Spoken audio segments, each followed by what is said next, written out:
이틀 후에 예수님께서는 그곳을 떠나 갈릴리로 가셨습니다. 전에 예수님께서는 예언자가 자기 고향에서는 존경을 받지 못한다고 직접 말씀하신 적이 있습니다. 예수님께서 갈릴리에 도착했을 때 그곳 사람들은 예수님을 환영했습니다. 왜냐하면 그 사람들은 유월절에 예루살렘에서 예수님께서 하신 모든 일들을 보았으며 또한 자신들도 유월절에 그곳에 있었기 때문입니다. 예수님께서는 갈릴리 가나를 또 방문하셨습니다. 이곳은 예수님께서 물로 포도주를 만드셨던 곳입니다. 이곳에는 높은 지위를 가진 왕의 신하 한 사람이 살고 있었습니다. 그 신하의 아들은 병에 걸려 가버나움에 있었습니다. 왕의 신하는 예수님께서 유대 지방에서 갈릴리로 오셨다는 소식을 듣고 예수님께 찾아가 가버나움으로 오셔서 자기 아들을 낫게 해달라고 간청하였습니다. 그 신하의 아들은 거의 죽기 직전에 있었습니다. 예수님께서 왕의 신하에게 말씀하셨습니다. 너희는 표적과 기이한 것들을 보지 않으면 전혀 믿으려 하지 않는다. 그 신하가 말했습니다. 선생님, 제 아들이 죽기 전에 가버나움으로 오십시오. 예수님께서 대답하셨습니다. 가시오. 당신 아들은 살 것이오. 그 사람은 예수님께서 자기에게 하신 말씀을 믿고 집으로 갔습니다. 그 사람은 집으로 가는 도중에 자기의 하인들을 만나 자기 아들이 살아났다는 소식을 들었습니다. 왕의 신하가 자기 아들이 낫게 된 때를 묻자 하인들은 어제 오후 1시 무렵부터 열이 떨어졌습니다. 라고 대답했습니다. 아이의 아버지는 그때가 바로 예수님께서 당신 아들은 살 것이요 라고 말씀하신 그 시각과 정확히 일치한 것을 알고 자기와 그 집의 모든 사람이 예수님을 믿었습니다. 이것은 예수님께서 유대에서 갈릴리로 오신 후 행하신 두 번째 표적이었습니다. 네, 고맙습니다. 우리 가슴에 손을 얹고 우리 신앙을 고백과 함께 말씀을 나누겠습니다. 제가 먼저 고백하겠습니다. 하나님은 나를 사랑하십니다. 나는 그 사랑 안에 있습니다. 하나님은 오늘 나에게 말씀하실 것입니다. 그 말씀에 능력이 있습니다. 그 말씀에 생명이 있습니다. 나의 마음을 하나님께 열겠습니다. 나의 생각을 예수님께 집중하겠습니다. 들은 만큼 변합니다. 들은 만큼 행복해집니다. 우리는 지난 3주 동안 예수님께서 사마리아 지역에서 한 여인을 만나서 있었던 복음 사건에 대한 이야기를 나누었습니다. 한 여인이 예수님을 만나면서 변화되었고 이 여인으로 말미암아 마을에 복음의 역사가 일어나게 됐었습니다. 그리고 주님은 2일 동안 그 사마리아 지역에 더 머물게 되셨습니다. 오늘 본문은 그 이후에 있었던 사건 두 가지가 기록이 되어 있습니다. 이제 주님께서 사마리아 지역을 떠나서 북쪽에 있는 갈릴리 지역으로 가시는데 내용은 특별히 갈릴리 지역의 가나라는 지역으로 가시는 도중에 있었던 이야기 하나하고 그리고 갈릴리 가나에서 있었던 치유 사건 하나가 기록된 본문을 같이 묵상해 보려고 합니다. 먼저 주님께서 갈릴리의 가나로 가는 길에 있었던 사건은 오늘 본문에 43절부터 44절에 기록되어 있는데 개역개정으로 같이 한번 읽어보려고 합니다. 읽겠습니다. 시작. 이틀이 지남에 예수께서 거기를 떠나 갈릴리로 가시며 친히 증언하시기를 선지자가 고향에서는 높임을 받지 못한다 하시고, 주님께서 갈릴리 가나 지방으로 가시는데 지나는 길에 고향인 나사렛을 지나가게 됐습니다. 근데 나사렛을 지나가시다가 주님께서 제자들에게 이렇게 한 말씀을 하셨습니다. 그 말씀이 뭐냐 하면은 선지자가 고향에서는 높임을 받지 못한다, 이렇게 말씀을 했습니다. 이 말씀을 언뜻 그냥 보면은 주님께서 지나가는 길에 제자들에게 한번 툭 던지시는 말씀처럼 느껴지는데, 그렇게 하기에는 몹시 신경 쓰이는 표현이 있습니다. 그 표현은 친히 증언하셨다라는 표현입니다. 친히 증언하셨다라는 표현은 헬라어로 아우토스 말투레오라는 표현인데, 친이라고 번역되어 있는 아우토스는 강조의 의미이고 또 증언하였다라고 번역되어 있는 말투레오는 역사적으로 또는 법적으로 증언하다, 이런 의미를 가지고 있는 단어입니다. 이런 표현으로 볼 때에 선지자가 고향에서는 높임을 받지 못한다라는 말씀은 주님께서 그냥 툭 한번 던지신 말씀이라기보다는 제자들이 그리고 우리들이 신앙생활의 여정에서 꼭 알기 원하는 말씀으로 우리에게 주셨다라는 것을 느끼게 하지요.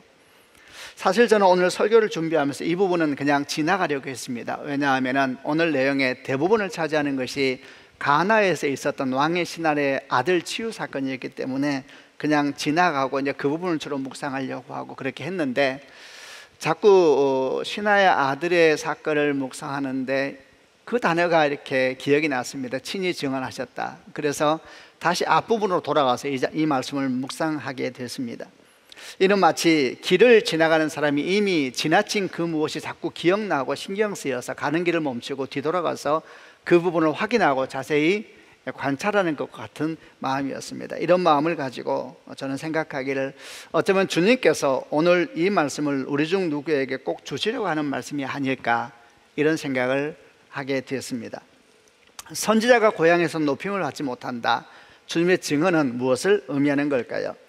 사실 주님께서 태어나신 곳은 유대 지역 베들레헴이었습니다. 그런데 주님이 성장하신 곳이 갈릴리 지역의 나사렛이었기 때문에 나사렛 예수다, 또는 나사렛의 고향이다, 이렇게 말하곤 합니다. 주님은 30살에 공생애를 시작하시기 전까지 나사렛에서 그 성장 과정을 다 보내셨습니다. 그런 면으로 본다면 나사렛 사람들은 참 복을 받은 사람입니다. 하나님의 신비를, 그 모든 성장 과정을 직접 보았고 직접 나누었고 직접 살았으니까 얼마나 특별한 경험을 한 사람들이라 할 수 있겠습니까? 그러나 그들은 예수께서 복음을 선포하였을 때 기뻐하지 않았을 뿐만 아니라 배척합니다. 그것만이 아니라 더한 행동도 하기 시작했습니다. 마태, 마가, 누가복음을 보게 되면은 예수께서 고향 나사렛을 방문하여서 회당에서 가르치실 때의 상황이 나와 있는데, 특별히 마가복음 6장 1절로부터 3절을 보면서 그 상황을 한번 보겠습니다. 개역개정으로 읽어보겠습니다. 제가 먼저 읽겠습니다. 1절 읽겠습니다. 예수께서 거기를 떠나사 고향으로 가시니 제자들도 따르니라. 2절, 안식일이 되어 회당에서 가르치시니 많은 사람이 듣고 놀라 이르되 이 사람이 어디서 이런 것을 얻었느냐? 이 사람이 받은 지혜와 그 손으로 이루어지는 이런 권능이 어찌 됨이냐? 이 사람이 마리아의 아들 목수가 아니냐? 야고보와 요셉과 유다와 시몬의 형제가 아니냐? 그 누이들이 우리와 함께 여기 있지 아니하냐 하고 예수를 배척한지라. 나사렛 회당에서 예수께서 말씀을 전하시자 그 말씀이 너무 놀라워서 그들은 말하기를, 이것이 어떻게 된 일이냐? 이 사람이 받은 지혜와 권능은 도대체 어디서 온 것이냐? 이렇게 말을 하면서 또 그들은 이야기했습니다. 이 사람은 마리아의 아들 목수가 아니냐? 그 형제들도 우리와 함께 있고 그 누이들도 지금 우리와 함께 있지 않느냐? 이렇게 이야기를 한 겁니다. 이 이야기는 긍정적인 이야기가 아니라 대단히 부정적이고 의심하는 이야기였습니다. 자기들이 예수님을 잘 안다는 겁니다. 자기들이 옆에서 보았고 함께 이야기하고 지금까지 걸어왔다는 이야기죠. 그래서 믿을 수가 없다는 겁니다. 어떻게 메시아가 그런 모습으로 우리와 함께 있을 수가 있단 말이냐? 어떻게 메시아가 우리처럼 약한 모습으로, 우리처럼 부족한 모습으로, 우리처럼 연약한 모습으로, 우리처럼 배고파하고 우리처럼 식사하고 그렇게 함께 있을 수가 있단 말이냐? 그들은 하나님이 사람이 되신 하나님의 놀라운 신비를 이해할 수가 없었습니다. 결국 그들은 예수님을 배척해 버렸습니다. 배척한다는 말은 불쾌하게 여겼다, 언짢게 여겼다, 더 나아가서 거부하며 밀어냈다라는 뜻을 가지고 있습니다. 그러나 거기서 끝나지도 않습니다. 같은 사건을 기록하고 있는 누가복음 4장을 보게 되면 나사렛 사람들은 예수님을 나사렛이라는 지역에서 밀어냈을 뿐만 아니라 더 나아가서 그 동네가 벼랑 위에 있는 동네였는데 그 마을이 생긴 벼랑 끝에 가서 예수님을 밀어 떨어뜨리려고 했다라는 기록이 나와 있습니다. 예수님을 죽이려고 한 것입니다. 그런데 이렇게 하나님의 사람들을 고향이나 친척 가족들에 의해서 거부당하고 배척당하고 냉대를 받은 것은 예수님만이 아니었습니다.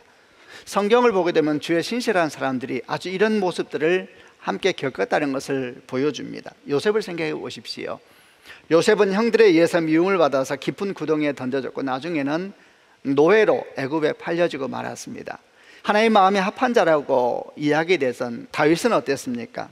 골리앗과의 전쟁으로 말미암아 온 이스라엘이 영웅으로 등장하기 전까지 그는 아버지 이새와 형들에 의해서 철저하게 배제당하고 무시당했었습니다. 눈물의 선지자라고 일컬어지는 예레미야는 또 어땠습니까? 고향이 아나돗이었는데 그는 아나돗 사람들에 의해서 존경받지 못했을 뿐만 아니라 죽음의 위협을 받기도 했었습니다. 신약에 들어와서도 마찬가지입니다.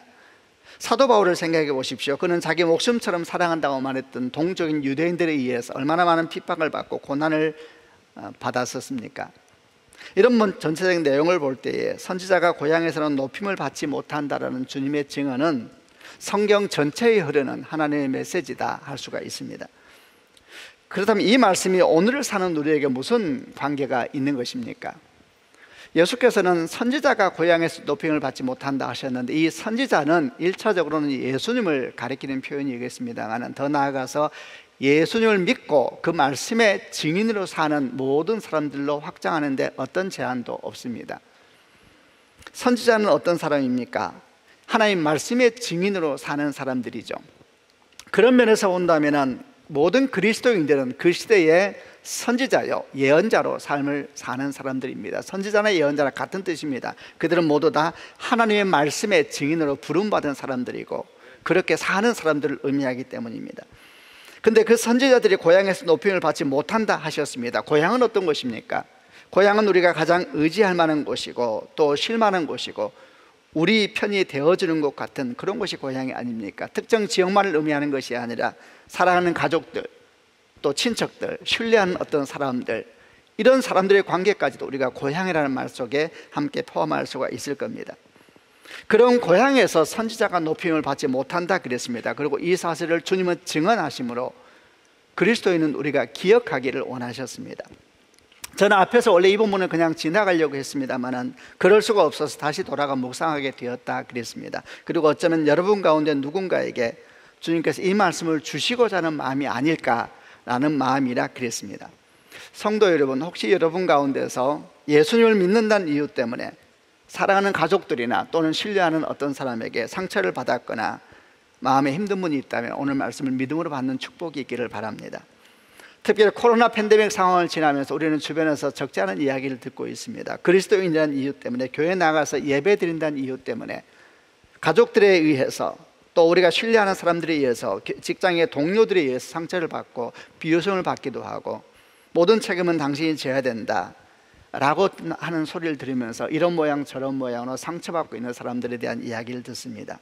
오늘 말씀을 마음에 품고 믿음으로 받는 축복이 있기를 바랍니다. 주님도 사실은 그런 시간을 지나오셨습니다. 또 한 가지 이런 마음도 들었습니다.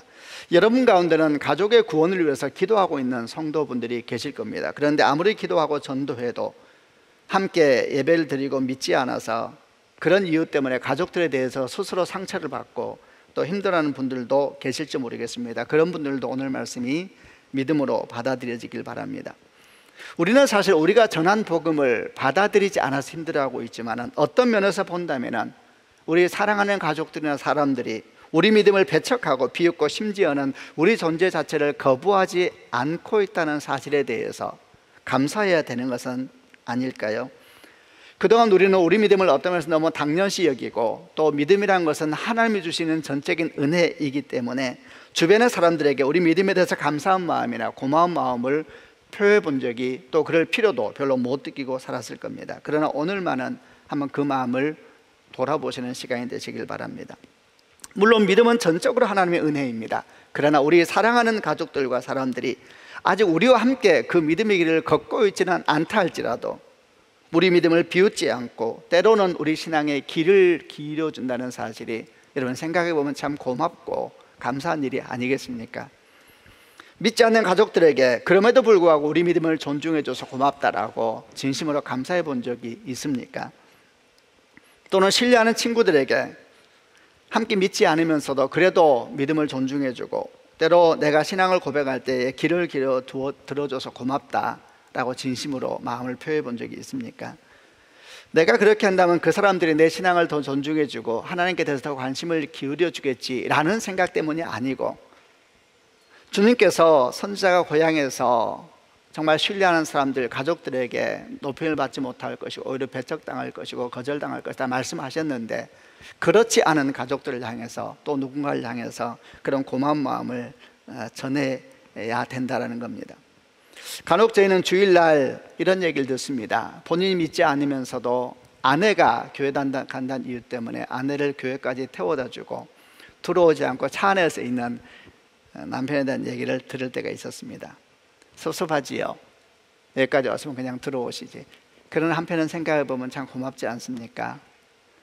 우리가 섭섭한 마음이 아니라 언젠가 한 번쯤 진심으로 고맙다 이렇게 말할 수 있다면 여러분 얼마나 좋겠습니까?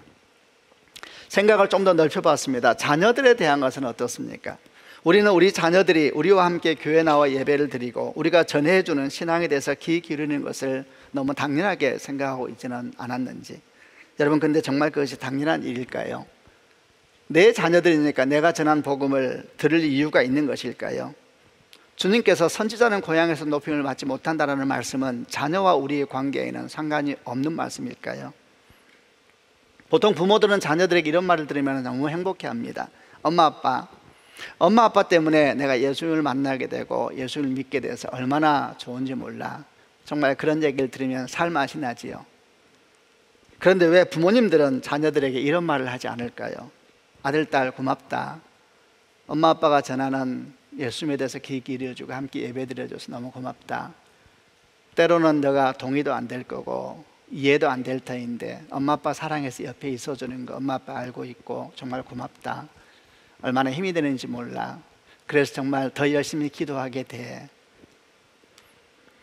만약 우리가 사랑하는 가족들이나 주변의 사람들에게 우리 믿음을 비웃지 않는 것을 당연하게 여기지 않고 진심으로 감사해하고 고마워한다면, 그리고 정말 진심으로 그들을 위해서 축복하고 기도하고 사랑한다면 여러분 어떤 일이 일어나게 되겠습니까? 아니, 그 어떤 일이 일어나지 않는다 할지라도 만약 우리가 정말 그렇게 감사하고 축복하고 사랑하고 기도할 수 있다면 이미 하나님의 일이 우리를 통해서 일어나고 있는 것은 아니겠습니까? 주님께서 말씀하셨습니다. 선지자가 고향에서는 높임을 받지 못한다. 5월달이 가정의 달입니다. 여러분, 주님의 이름으로 여러분 가정을 축복합니다. 많은 기도 제목이 있을 것이고 많은 아픔도 있을 것이고 걱정도 있을 것이지만 그래도 감사의 제목을 찾아서 주께 감사하고 마음껏 사랑하고 축복하는 그런 가정을 함께 이루어 가십시다. 우리가 그렇게 할 수 있다면 이미 주의 일은 시작되고 있는 것입니다. 그 사랑과 그 기도가, 그 마음들이 생명에 대해서 우리 가정을 덮지 않겠습니까? 우리 사랑하는 사람들 덮지 않겠습니까? 분노가 아니라 사랑으로, 믿음으로, 고마움으로 이렇게 우리 마음을 흘러보낼 수가 있다면 주께서 말씀하신 이 말씀이 우리에게 위로가 되고 힘이 되지 않겠습니까? 그런 가정, 특별히 그런 5월이 되기를 주님의 이름으로 축원합니다. 이제 오늘 본문의 대부분을 차지하고 있는 가나에서 있었던 왕의 신하의 아들 치유 사건에 대한 내용을 보려고 합니다. 요한복음 4장 46절부터 49절을 읽어보려고 하는데 이 부분도 개역개정에 조금 더 이해하는 데 편리한 면이 있어서 개역개정을 읽고자 합니다. 제가 먼저 46절을 읽겠습니다. 예수께서 다시 갈릴리 가나에 이르시니 전에 물로 포도주를 만드신 곳이라 왕의 신하가 있어 그의 아들이 가버나움에서 병들었더니 47절 그가 예수께서 유대로부터 갈릴리로 오셨다는 것을 듣고 가서 청하되 내려오소서 내 아들의 병을 고쳐주소서 하니 그가 거의 죽게 되었습니다. 예수께서 이르시되 너희는 표적과 기사를 보지 못하면 도무지 믿지 아니하리라. 49절 신하가 이르되 주여 내 아이가 죽기 전에 내려오소서. 대화에 따라서 좀 내용을 정리하면서 묵상을 해보겠습니다. 예수님께서 갈릴리 지역에 들어가서 나사렛을 지나치며 가나로 향하셨고 드디어 가나라는 지역에 이르셨습니다. 가나는 어떤 것입니까? 요한복음 2장을 보게 되면 예수께서 공생을 시작하시면서 최초로 이적을 베푸셨습니다. 혼인잔치에서 물이 포도주가 되었던 이적이었는데 그 장소가 가나였습니다. 근데 주님께서 그 가나에 다시 재방문을 하신 겁니다. 아마도 주님의 재방문은 큰 이슈가 되었던 것 같습니다. 왜냐하면 아마도 이때쯤에는 물이 포도주가 되었던 기적에 대한 소문이 가나 전역에 퍼졌을 뿐만 아니라 갈릴리 지역에도 아주 많은 곳으로 퍼져나갔던 것 같습니다. 왜 안 그렇겠습니까? 그 이적의 현장에 목격자가 되었던 물동원 하인들, 그들이 어떻게 가만히 있겠습니까?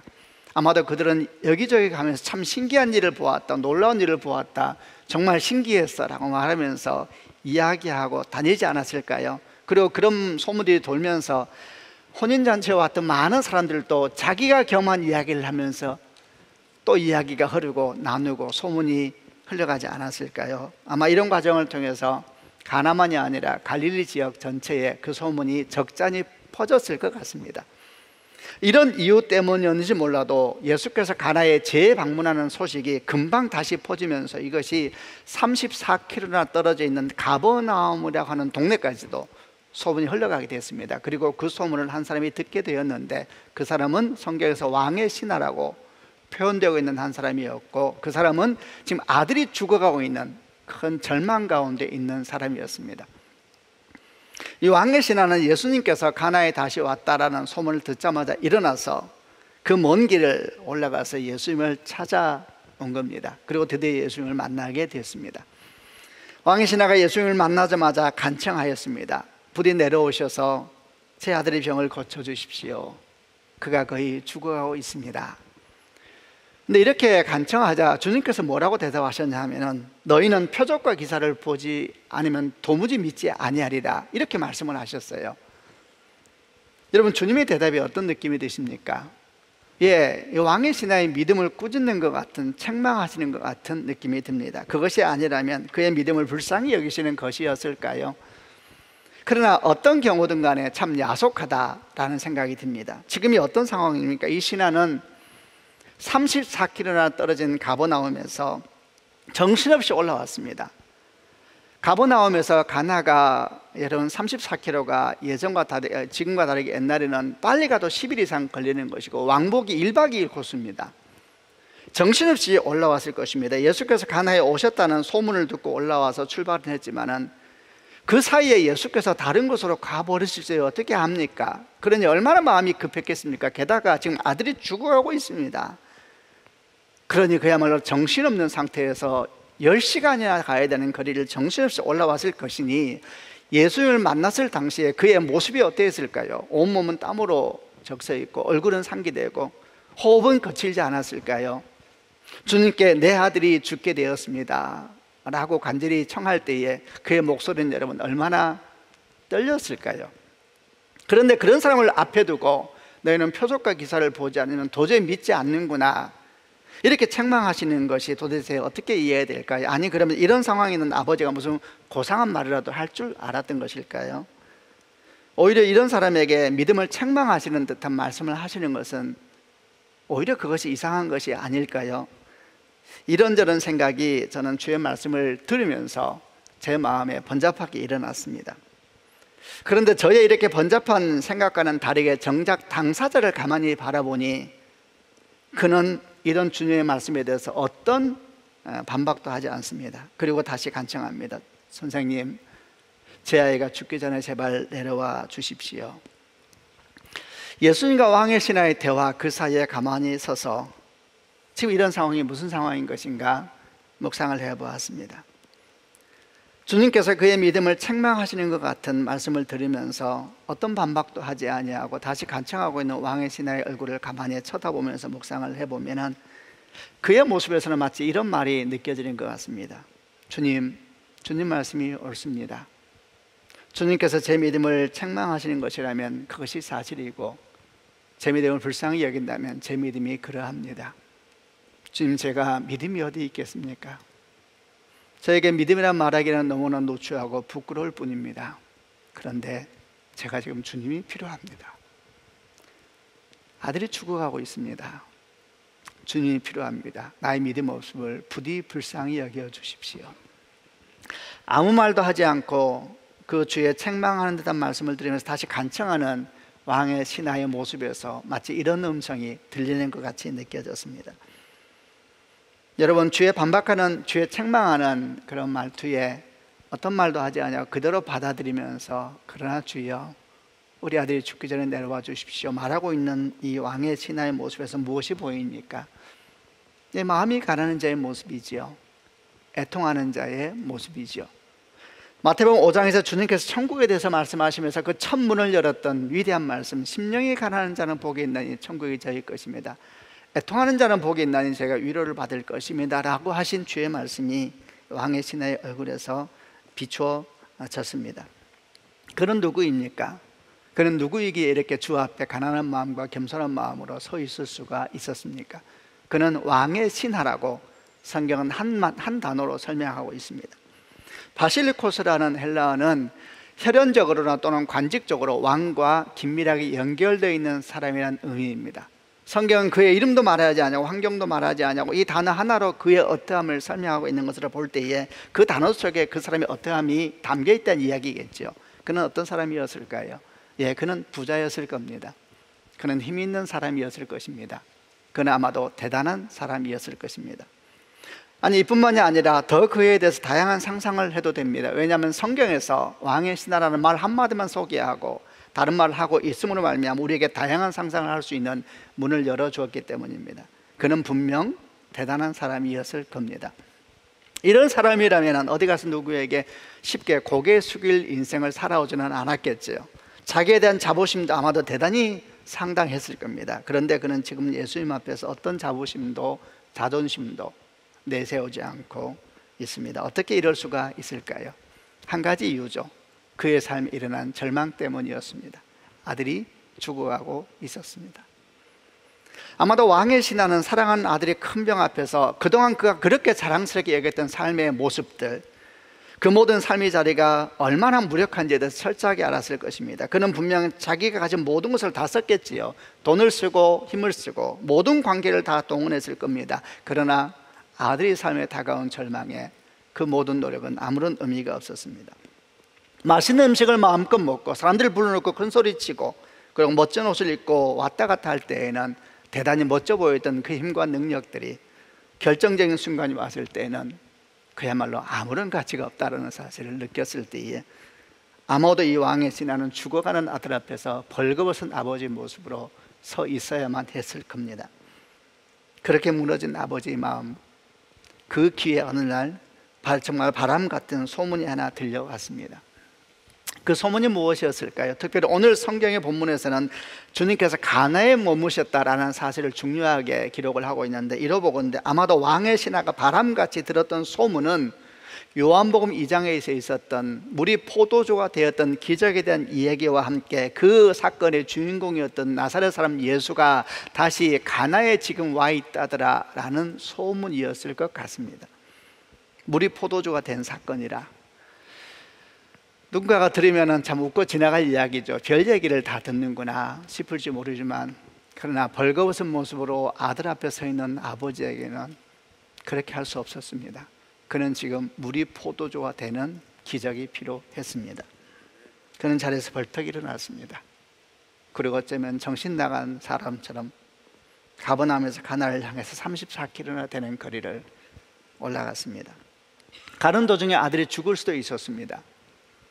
가는 도중에 예수님이 다른 곳으로 가버릴 수도 있습니다. 그러나 왕의 신하는 길을 돌릴 수 없었습니다. 왜? 가야만 하는 길이니까요. 다른 길은 없었습니다. 가야만 하는 길은 가야 되는 것입니다. 두려워도 가야 되고 의심돼도 가야 되고 이런저런 생각이 번잡해도 가야 될 길은 가야 되는 것입니다. 그리고 마침내 주 앞에 섰습니다. 온몸에 땀이 범벅이 되어서 두렵고 떨리는 마음에 서 있을 때 주님은 그의 믿음을 칭찬하지 않으시고 오히려 책망하시는 것 같은 말씀을 하셨습니다.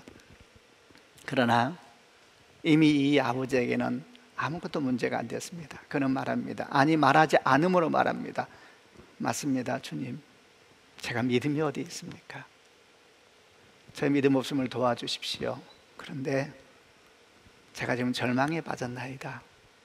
저를 불쌍히 여겨 주십시오.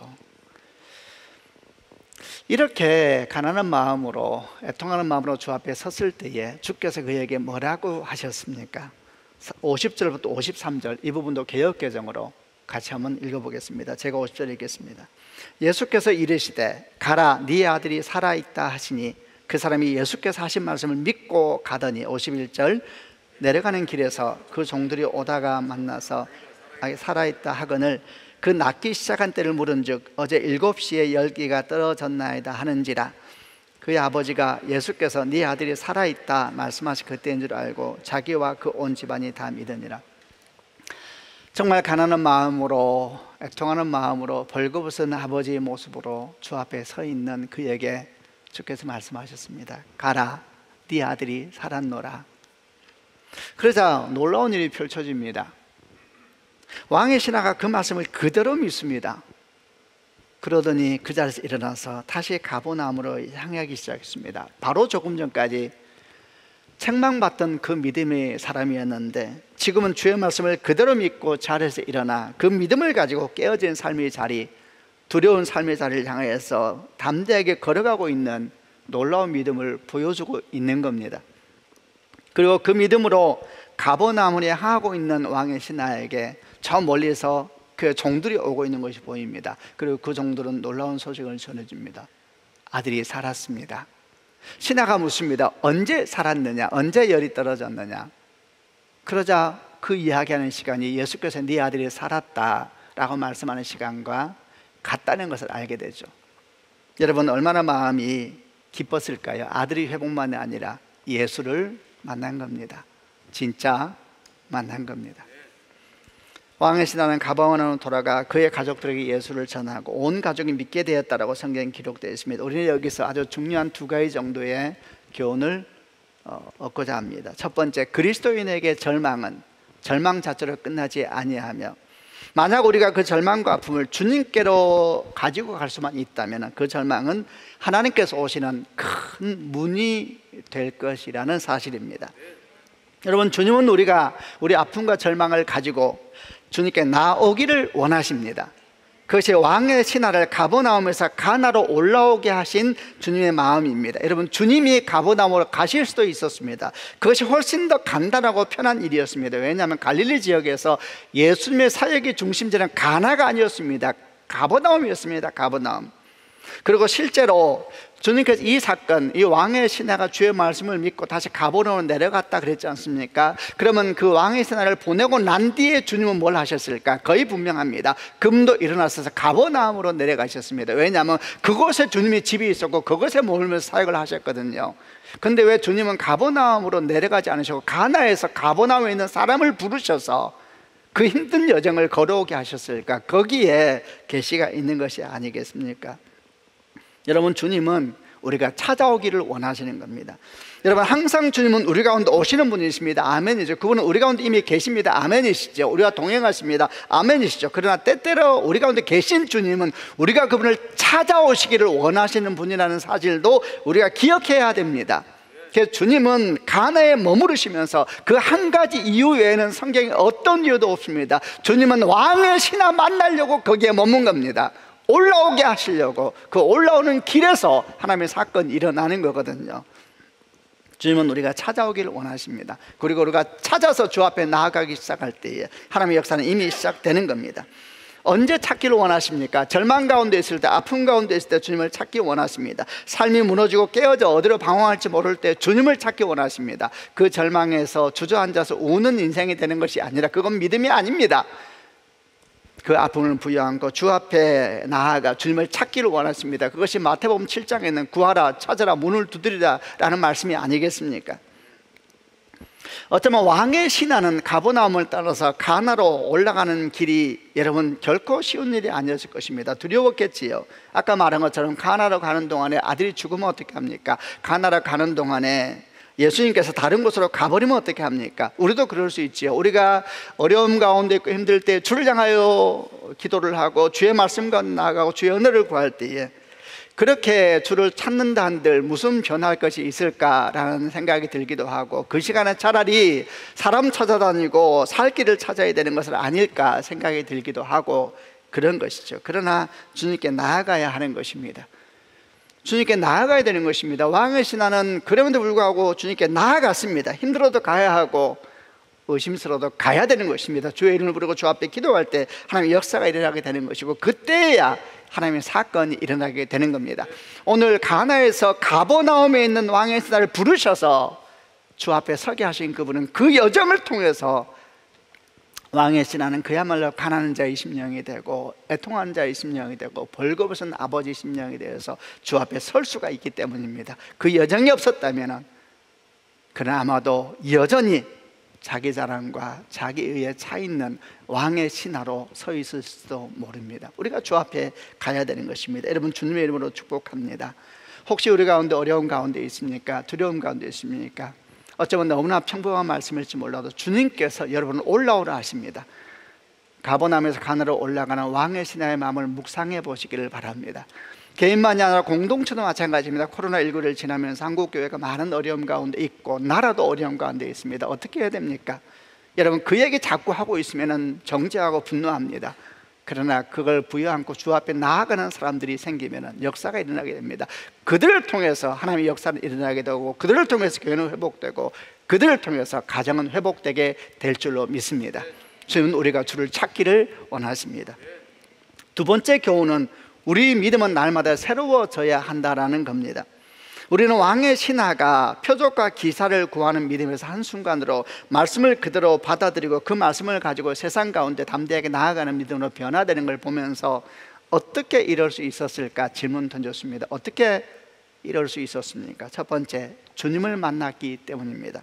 여러분, 주님을 만나야 됩니다. 소문만 믿고 소문만 듣고 믿는 신앙은 이적과 표적을 구하는 신앙에서 절대 벗어날 수가 없습니다. 왕의 신하가 가버나움에서 가나로 올라갈 때는 소문을 듣고 올라가는 것이죠. 주를 만난 것이 아니라 전해드린 것입니다. 누군가가 말해준 것이죠. 그런 신앙만 가지고 있는 사람은 여러분 결코 이적과 표적을 구하는 믿음에서 벗어날 수가 없는 것입니다. 이 왕의 신하가 가나로 올라갈 때는 그 신앙을 여전히 가지고 있었습니다. 그것이 문제인지 몰랐습니다. 그 신앙이 얼마나 위험한지도 몰랐습니다. 그저 전해 듣는 신앙을 가진 사람들, 그저 전해 듣는 믿음만 가진 사람들은 그 신앙이 얼마나 위험한지 모릅니다. 왕의 신하도 몰랐습니다. 언제 알았습니까? 예수를 만나는 그 순간 주님께서 빛 가운데 그 신앙을 드러내버리셨습니다. 그러시면서 동시에 그 믿음은 확인되었고 동시에 믿음은 회복되고 있었던 겁니다. 주님을 만나야 합니다. 우리도 주님을 만나지 않으면 이 소리에 귀 기울이고 저 소리에 귀 기울이고 여기가 뭔 일이 있다더라 저기가 뭔 일이 있다더라 쫓아다니면서 사는 것입니다. 여러분, 그러면 신앙이 어떻게 되겠습니까? 평생 주를 따르면서 나중에 노년이 되었을 때 모습 보면 예수는 안 느껴지고 이상한 사람이 거기 서 있는 겁니다. 그가 구원받을 수는 있겠지요. 그러나 예수의 영광은 그에게 없는 것입니다. 예수를 만나야 합니다. 그럼 어떻게 예수를 만날 수 있는가? 왕의 신하의 모습 속에서 우리가 묵상하면 됩니다. 지금 나눴던 얘기하고 연결되지요. 기다리는 신앙만 갖지 말고 찾는 신앙을 가져야 됩니다. 주께서 어디 계시는가? 주께서 무슨 말씀하시는가? 여러분, 그분이 행하신 일을 주목하고 그분의 말씀에 귀를 기울이고 그분이 걸어가는 곳에 나도 걸어가고 그분께서 우는 곳에서 나도 울고 그분이 머물러 있는 곳에 나도 머물러 있으리라 생각하면서 인생을 산다면 여러분, 주님을 만날 수밖에 없습니다. 사실 너무 당연한 것이 아닙니까? 누군가를 만나기 원한다면 그가 있는 곳으로 가야 되지 않겠습니까? 만나기 원한다면 있는 곳으로 가야 됩니다. 그분은 지금 어디 계시는가? 무엇을 하고 계실까? 어디에서 울고 계실까? 누구를 부여안고 계실까? 지금 무슨 말씀을 하실까? 이 마음을 가지고 그분의 말씀에 귀를 기울이고 그분의 생각에 관심을 갖고 그분이 계신 곳에 나도 가리라 라고 생각하며 산다면 여러분, 그는 이미 주의 존재 앞에 있는 것이 아니겠습니까? 또한 날마다 믿음이 새로워지기 위해서는 가난하고 애통한 마음을 가져야 합니다. 또 주 앞에 선 왕의 신하를 보십시오. 그는 정말 가난하고 애통한 마음으로 주 앞에 서 있습니다. 그렇기에 주님께서 그의 믿음을 빛 가운데 드러내 버렸을 때 놀라지 않습니다. 불편하지 않습니다. 언짢아하지 않습니다. 여러분, 왜 믿음이 성장하지 않을까요? 자기 믿음이 아주 대단하다 생각하기 때문이 아닐까요? 왜 믿음이 성장하지 않겠습니까? 자기가 믿음의 큰 사람이라고 착각하기 때문이 아닐까요?